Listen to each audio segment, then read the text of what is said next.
Okay, we got a roof that is, I believe, I want to say probably 10, 12 years old. The shingles are very pliable. And we ended up putting foam insulation in the in the rafters going all the way up. It's closed cell foam insulation, which does not need venting.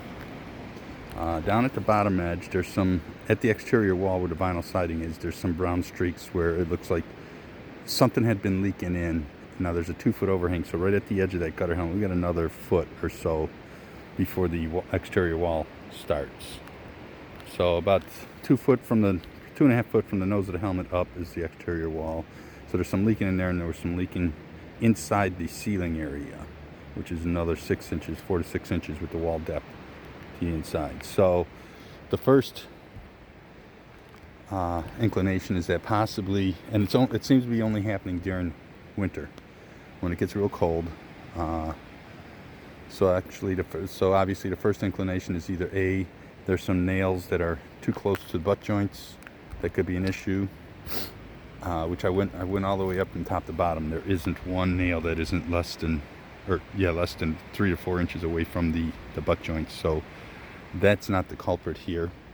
And then I'm thinking, well, maybe it's there could be a void in the insulation, which there still could be, and that would create the condensation.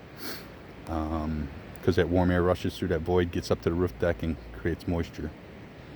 So I'm going to be talking to the foam insulation company, and see about possibly we can come in and maybe either cut out 2 rafters, come up about a foot or so, see if we can find the water trails, if they're between the decking and the insulation, or if it's condensating real bad, then we know we got an issue there, something's going on. Or take off on a nice dry day, take off about a 4x4 strip or patch of shingles here, which they are coming off easy. See if the nails are still, if they're not rusted out, because there was a lot of years from the time this roof was put on until the insulation was done that this did have a lot of ice formation, a lot of direct moisture to the bottom of the roof decking itself. Now when we did the roofing, there is sheathing that's over top. I believe we put 1/2 inch over top of 3/8 on this because it's stronger than strong. But you can see a lot of the swales from the rafters, so that was just during the original construction. So those are going to be our only 2 options, and then there's one in the back and one in the front.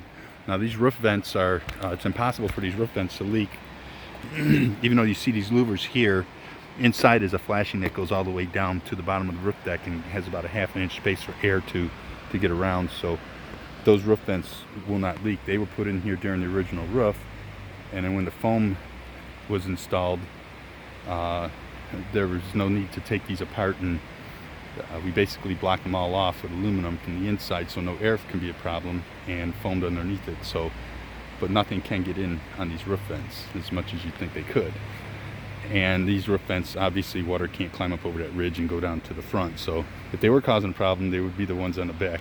There is an issue in almost the exact same spot in the back of the house that's directly across from the front. So we're going to want to look at those 2 sections there. We're going to have to pick a dry day for the outside if we do the outside, but I might just come down here with the insulation guy, and he can bring one of his tanks to refill once we get the foam out, and we figure out it's a real tight squeeze in there. We figure out what we might find when we take some of that insulation off the decking. So this is going to be one of those times where we just have to troubleshoot things until open it up until we find it. Is basically what we got to do.